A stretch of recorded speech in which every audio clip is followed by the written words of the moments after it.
AP cabinet సమావేశంలో కీలక నిర్ణయాలు తీసుకున్నారు. కేబినెట్ సమావేశంలో CM Chandrababu Naidu, deputy CM Pawan Kalyan, హోంమంత్రి అనితతో పాటు ఇతర శాఖల మంత్రులు, ఉన్నత స్థాయి అధికారులు పాల్గొన్నారు. ఇందులో జలవనరుల శాఖలో జీవో 62 అమలుపై చర్చించారు. అలాగే ప్రధానమంత్రి ఆవాస్ యోజన గిరిజన గృహ పథకంపై చర్చించి కేబినెట్ ఆమోదం తెలిపింది. అలాగే రాష్ట్రంలో గత 5 ఏళ్లలో నిర్మాణం ప్రారంభం కాని గృహాల రద్దు చేసే అంశంపై కూడా చర్చించారు.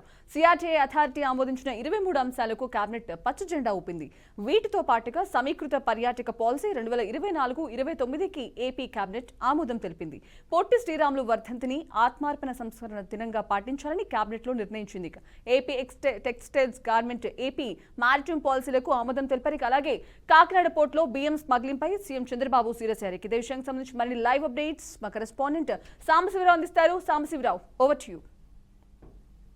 మొత్తంగా చూసుకోవచ్చు, సీఎం అధ్యక్షతన ఈ రోజు ఏపీ కేబినెట్ సమావేశం జరిగింది. అయితే ఈ సమావేశంలో డిప్యూటీ సీఎం పవన్ కళ్యాణ్ తో పాటు అదేవిధంగా రాష్ట్ర మంత్రులందరూ కూడా ఈ యొక్క కార్యక్రమానికి హాజరయ్యారు. ముఖ్యంగా ప్రధానమైనటువంటి అంశాలు కూడా ఈ యొక్క కేబినెట్ సమావేశంలో చర్చించారని చెప్పుకోవచ్చు. ఎందుకంటే ప్రస్తుతం ఉన్నటువంటి రాష్ట్ర రాజధాని అభివృద్ధి అంశం కావచ్చు, అదేవిధంగా కాకినాడ పోర్టు లో జరిగినటువంటి ఇష్యూ అందరికీ తెలిసిందే. దానిపై చర్చ జరిగిందని చెప్పుకోవచ్చు.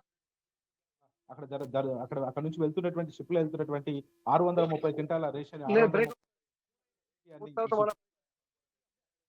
అక్కడ జరిగినటువంటి విధి విధానాల పట్ల కూడా పవన్ కళ్యాణ్ తీవ్రస్థాయిలో అసంతృప్తి వ్యక్తం చేశారు. అయితే ముఖ్యంగా కాకినాడ పోర్టుకి రైసు తరలి వస్తున్నాయంటే ఏదైతే నియోజకవర్గాలు ఉన్నాయో నియోజకవర్గాల నుంచి ప్రధానంగా తరలి వస్తున్నాయి కావచ్చు, ముందుగా అక్కడ కట్టడి చేయాలని చెప్పేసి కూడా పవన్ కళ్యాణ్ చెప్పడం జరిగింది. ఈ నేపథ్యంలోనే నిన్న సీఎం చంద్రబాబుతో కూడా ఒక సుమారుగా 2 గంటల పాటు చర్చించారు. ఈ అంశంపై ప్రధానంగా చర్చించారు. ఈ రోజు కేబినెట్ లో కూడా కీలక నిర్ణయం తీసుకోవడమే కాకుండా ఎవరైతే దీనికి అధికారులు సహకరిస్తా ఉన్నారో వాళ్ళపై కఠిన చర్యలు తీసుకోవాలి. ఎక్కడి నుంచి అయితే ఈ రేషన్ మాఫియా అనేది మొదలవుతుందో అక్కడ ఖచ్చితంగా అడ్డుకట్ట వేయాలని చెప్పేసి కూడా ఈ రోజు అయితే కీలక నిర్ణయం తీసుకున్నట్లుగా తెలుస్తోంది. అదేవిధంగా మరికొన్ని అంశాలు కూడా ఈ కేబినెట్ లో చర్చకు వచ్చాయి. దాంట్లో ప్రధానంగా చూసుకున్నట్లయితే ప్రధానమైనటువంటి అంశం ఏదైతే ఆదాని కేసుకు సంబంధించినటువంటి అంశం. ఆదాని కేసులో ఇప్పటికే 1750 కోట్ల రూపాయల స్కామ్ లో గత ప్రభుత్వంలో ఉన్నటువంటి సీఎం గా పనిచేసినటువంటి జగన్మోహన్ రెడ్డి అంశం ఉంది. దాంట్లో కొంతమంది ఇప్పుడు ఎవరైతే ఈ ప్రభుత్వంలో పనిచేస్తున్నటువంటి ఐఏఎస్లు ఎవరైతే ఉన్నారో వాళ్ళు కూడా దీంట్లో ఇన్వాల్వ్ అయి ఉన్నారు. కాబట్టి వాళ్ళపై కూడా చర్యలు తీసుకోవాలని చెప్పేసి ప్రభుత్వం భావిస్తున్నట్టుగా తెలుస్తా ఉంది. ఇందులో భాగంగానే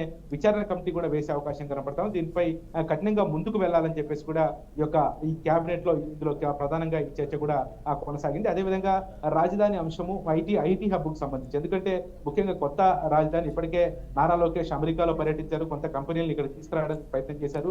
ప్రస్తుతం ఉన్నటువంటి పరిస్థితుల్లో ఐటీ కంపెనీలను ఇక్కడ నెలకొల్పి సుమారుగా 20 లక్షల మందికి ఉద్యోగాలు ఇచ్చే దిశగా ముందుకు వెళ్తున్నటువంటి నేపథ్యంలో వాళ్ళకి ఎటువంటి సౌకర్యాలు కల్పించాలి, ఐటీ రంగాన్ని ఎక్కడ అభివృద్ధి చేయాలి, దానికి తోడుగా ఎవరైతే రాష్ట్రానికి పెట్టుబడులు పెట్టడానికి వస్తారో వాళ్ళకి కల్పించాల్సినటువంటి సౌకర్యాల కోసం కూడా ముఖ్యంగా దీంట్లో చర్చించుకున్నారు. అదేవిధంగా ఏదైతే మున్సిపాలిటీలో అవిశ్వాస తీర్మానానికి సంబంధించి దాని యొక్క అవిశ్వాస తీర్మానాన్ని కూడా వాయిదా వేయడం జరిగింది. అదే ప్రధానంగా ఇప్పుడు రాష్ట్రంలో ఉన్నటువంటి రహదారుల సమస్య క్లియర్ చేయాలి. కాబట్టి దానికి సంబంధించి ఇప్పటికే 850 కోట్లు రహదారుల మరమ్మతుల కోసం ఏపీ ప్రభుత్వం కేటాయించినటువంటి నేపథ్యంలో దీని సంక్రాంతి తర్వాత దీన్ని పునఃప్రారంభించి సంక్రాంతి నుంచి కూడా రాష్ట్రంలో రహదారులు ఎక్కడ కూడా ఇబ్బంది లేకుండా వాటిని చూసే దిశగా కూడా ఈ కేబినెట్ ఆమోదం తెలిపింది. అదేవిధంగా పోలవరం ప్రాజెక్టుకి సంబంధించి, ఎందుకంటే 2020లో పోలవరం ప్రాజెక్టు నిర్మాణాన్ని పూర్తి చేయాల్సినటువంటి నేపథ్యంలో పోలవరం ప్రాజెక్టుకి సంబంధించి కూడా త్వరగతిగా ఈ యొక్క పూర్తి చేయాలి. కాబట్టి దానిపై కూడా చర్చించారు. ముఖ్యంగా కీలకమైనటువంటి అంశాలు, రాష్ట్ర అభివృద్ధి దిశగా